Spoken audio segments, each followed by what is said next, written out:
વિગત છે કે ગઈકાલે નાના મોકાજી સર્કલની બાજુમાં ટીઆરપી ગેમિંગ ઝોનમાં લગભગ સાંજે 5:30 વાગે આગના બનાવ બન્યું હતું અને આ બધી કાર્યવાહી પછી સ્થળ ઉપરથી આપણે 27 જેટલી ડેડ બોડીઝ રિકવર થઈ હતી અને આ બધા ડેડ બોડીઝના સિવિલ હોસ્પિટલમાં ડીએનએની કામગીરી કરી અત્યારે આ ડીએનએ મેચિંગની કામગીરી FSL ગાંધીનગર ખાતે ચાલી રહી છે. આ બનાવના અનુસંધાનમાં રાજકોટ તાલુકા પોલીસ સ્ટેશનમાં 304, 308, 337, 338, 114 મુજબ 6 આરોપીઓ વિરુદ્ધ ગુના દાખલ કરવામાં આવેલા છે, જેને પૈકી 2 આરોપી યુવરાજ હરિસિંહ સોલંકી જે આ બધી ગેમિંગ ઝોનના વહીવટ કરતા હતા અને સાથે સાથે એનો મેનેજર નીતિન જૈન એની ધરપકડ અત્યારે કરવામાં આવી છે. બાકીના જે 4 આરોપીઓ છે એના માટે ક્રાઇમ બ્રાન્ચની 4 ટીમો અત્યારે કાર્યરત થઈ રહી છે અને ઝડપથી આરોપીઓ પકડાઈ જાય એના માટે તમામ પ્રયાસો રાજકોટ શહેર પોલીસ દ્વારા કરવામાં આવી રહ્યા છે. આ ગુનાની તપાસ ક્રાઇમ બ્રાન્ચને સોંપવામાં આવી છે અને જોઈન્ટ એડિશનલ CP સુશ્રી વિધિ ચૌધરી ની હેઠળમાં એક સ્પેશિયલ ઇન્વેસ્ટિગેશન ટીમની રચના કરવામાં આવી છે, જેના અંદર DCP ઝોન 2 સુધીર દેસાઈ એવં DCP ક્રાઇમ બ્રાન્ચ એના બીજા સભ્યો હશે. અમારા તમામ પ્રયાસો હશે કે ઝડપથી આ ગુનાની તપાસ પૂર્ણ કરી એને જેટલી ઝડપથી અમે આ ચાર્જશીટ કરી શકાય એની ચાર્જશીટ કરીએ. એના માટે જેટલા બી વૈજ્ઞાનિક પુરાવા ભેગા કરવાનું છે એના માટે સ્પેશિયલ FSLની ટીમ ગાંધીનગરથી આવી છે, એ પણ પોલીસની મદદ કરી રહી છે અને જે પણ બીજી કાર્યવાહી કરવાની થશે અમે આ બધી કાર્યવાહી કરી અને આપને સમય ઉપર આની પ્રોગ્રેસની અમે જાણ કરતા રહીએ. પ્રાઇમરી ઇન્ટ્રોગેશનમાં શું નીકળ્યું છે જે પકડાશે? ગેમિંગ ઝોન કે જ્યાં દુર્ઘટના થઈ ડિસેમ્બર મહિનામાં પોલીસે આને મંજૂરી આપેલી છે. આ ગેમિંગ ઝોનની નવેમ્બર 2023માં બુકિંગ લાયસન્સ આપવામાં આવેલું હતું અને એને પછી 1/1/2024થી 31/12/2024 સુધીની રિન્યુઅલ આપવામાં આવેલું છે. હવે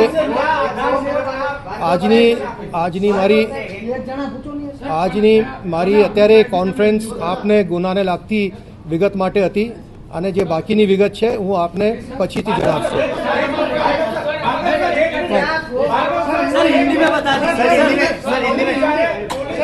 પોલીસ જ્યારે કોઈ પણ પ્રકારની મંજૂરી આપે છે તો એનો લાગતી વળગતી સંસ્થાઓ પાસેથી અભિપ્રાય મેળવે છે. આ અંગે કઈ સંસ્થા પાસેથી પોલીસે અભિપ્રાય ક્યારે મેળવ્યો? એના અંદર આ જે પરવાનગી લેવાની હતી એ પરવાનગી RNBમાંથી મેળવવામાં આવેલું છે, યાંત્રિક વિભાગમાંથી મેળવવામાં આવેલું છે અને એને જે ફાયર સેફટીના જે સાધનો એને લખ્યું છે કે એને ફાયર સેફટીના સાધનો ત્યાં મૂકવામાં આવેલા છે એની પણ એને પુરાવા રજૂ કર્યું છે. ફાયર NOC માટે એની કાર્યવાહી ચાલુમાં હતી, એ કાર્યવાહી અત્યારે પૂર્ણ થઈ નથી.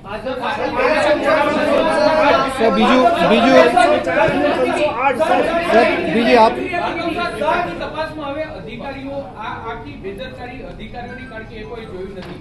તમે ગુનાહિત પ્રવૃત્તિ કરી અધિકારીઓના કોઈના નિવેદન લેવામાં આવશે? કારણ કે અત્યારે તમે ફરિયાદ અત્યારે SITની રચના કરવામાં આવી છે. એ બધા મુદ્દાઓ ઉપર અત્યારે આ બધા મુદ્દાઓ ઉપર જોઈ રહી છે. એની માટે સ્પેશિયલ SITની ટીમ આ બધા મુદ્દાઓની ચકાસણી કરી રહી છે. સાહેબ, એક તરફ તમે એમ કહો છો કે એને પરમિશન નથી, મારી જોડે પ્રૂફ છે. કલેક્ટર, પોલીસ કમિશનર, તત્કાલીન SP અને DCP એ ત્રણેય ચાર લોકો ત્યાં એન્જોય કરવા ગયેલા એના ફોટા છે. જો પરમિશન નથી, સામાન્ય નાગરિકને ખબર નથી, અધિકારીને તો ખબર હોય ને, એ એન્જોય કરવા જાય તો પછી સામાન્ય માણસ તો મિસગાઈડ થાય કે ન થાય? અને જો પરમિશન તમે આપો છો, જો ફાયરના ઇક્વિપમેન્ટ્સ નથી, પરમિશન તમે આપો છો તો કેમ તમે મેન્શન કરો છો કે ફાયરની પરમિશન નથી અને તમારો ડિપાર્ટમેન્ટ પરમિશન આપે? કેવી રીતે શક્ય બને?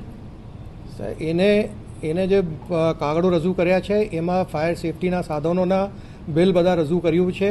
એ ફાયર સેફટીના સાધનો ત્યાં હતા, પરંતુ જે પ્રમાણમાં એને કાર્યવાહી કરવી હતી એ કદાચ થઈ નથી, એટલા માટે આ આખી દુર્ઘટનાને આપણે કંટ્રોલ નથી કરી શક્યા.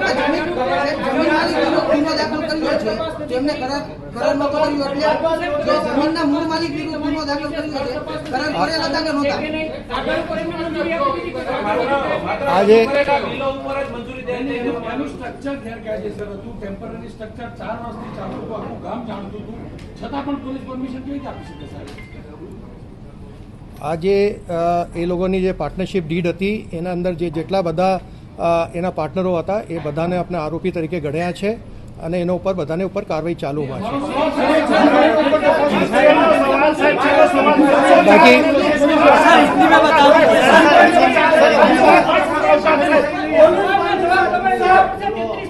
સર, અધિકારીઓ પર તપાસ કશે કરી? સાહેબ, તમે કહો છો મંજૂરી આપેલી હતી, સાધનો હતા તો